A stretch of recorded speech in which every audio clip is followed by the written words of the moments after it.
Well, welcome back to our online community content. If you would, after this episode, go ahead and take a moment and subscribe to our YouTube channel. And you can also visit our website, fccbrazil.org, where you can find all of our podcasts and any other online community content that we post. But most of all, I hope that you find this next presentation inspiring to lead you to a loving Father, a caring community, and a life-changing faith. Enjoy.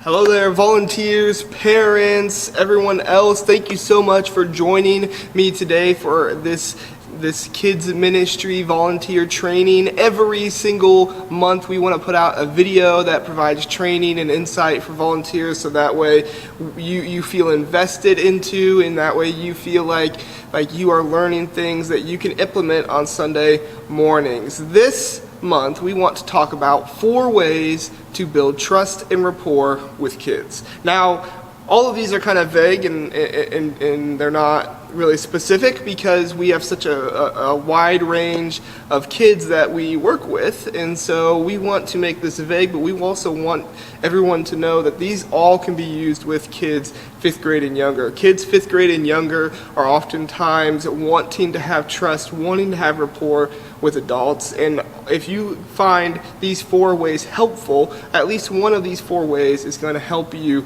be able to bring trust and rapport into your relationship with kids. Now, starting off, trust is one of the basic things that's needed in a relationship. Trust and rapport are basic things that kids need and every person needs in order to build a relationship with somebody else. In order for kids to learn effectively, they must be able to trust their teacher entirely. If we want to be able to teach kids, if we want to be able to tell kids about Jesus and the good news, then we have to have our kids trust us and be able to know what we're talking about. Kids are generally more trusting, but that also means that we can lose their trust more often if we don't do the right things, if we don't say the right things, if we don't talk to them the right way. And so number 1 is to treat kids with respect. We want to treat kids with respect by how we talk to them. We want to provide positive feedback with them. If a kid says something, we don't want to just say, no, you don't need to say that. No, that's not needed. We want to be able to tell them that what they say is important, and even if it might not make sense to us entirely, we want them to feel like what they have said is valuable, because it is, because they are valuable and they matter. We want what they say to seem valuable, and for that to seem like it matters to them. Even though we can say it, if we don't show it, they're not going to believe it as much. When kids are embarrassed or humiliated or ashamed of something they said, oftentimes they just won't say anything at all. And so much of our kids' ministry is based around discussion and for kids to learn through talking, that if they are embarrassed or humiliated or ashamed and they don't want to talk anymore, they're not going to be learning as effectively as they might be able to. Number 2, get to know them. Talk to them about what's going on outside of church. Get to know what's going on outside in their lives. Do they like school? Do they like their teacher? What's their favorite subject? Do they like sports? Do they have grandparents? Do they have aunts and uncles? What is important in their life, and talk with them about that. Ask them what is going on in your life. What do you like? What do you dislike? And eventually, not only will you get to know them and what they like and dislike, but you'll get to know their behavior as well, which is important because when a kid is showing unlikely behavior, often it means there's something going on, whether they're angry, they're sad, they're just upset about something. We want to be able to know that, and we want to be able to go alongside of them and say, hey, what's wrong? What's going on? And when we ask that question and we are there for them, that's when teaching really becomes real and relevant for them. Number 3, we want to welcome tangent. Oftentimes, tangents don't really make sense to us. We don't understand why the kids think this, what's going on, or anything like that. But in their mind, it is related. It can seem unrelated to us, but in their mind, it is related.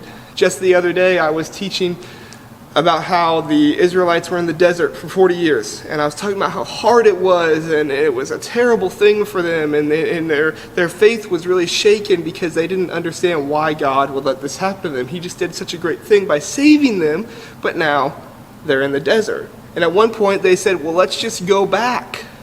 And I told the kids about this. And one kid raised his hand and he said, I don't understand why they didn't like dessert. I thought to myself, well, nobody likes the desert, buddy. He said, I like dessert. I said, well, what do you like about dessert? He said, well, I like chocolate. I like ice cream. I like all the desserts. And I quickly realized that he was talking about desserts, things you eat, and I was talking about the desert, a place you go.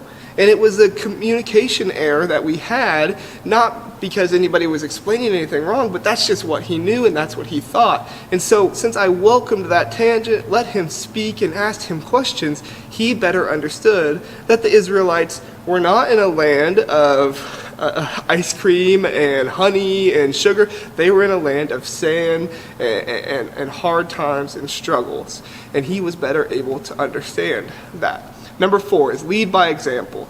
Know your content. If you're being the one to teach something, know your content, share that content with the kids. And if a kid has a question, do your best to answer that question. But if you don't know the answer to the question, simply say, I don't know. I'm going to look that up. I'm going to ask Mr. John. I'm going to ask somebody for help, but I don't know. Because when we are truthful with kids about what we do and don't know, that makes them feel more okay with saying, okay, if I don't know something, that's okay too. I can ask, I can learn. I'm not expected to know it all.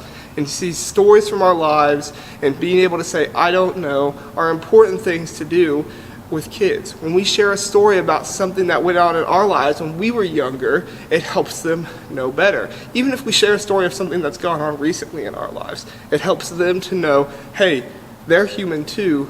I don't have it all together, neither do they. Thank goodness Jesus came to save us all.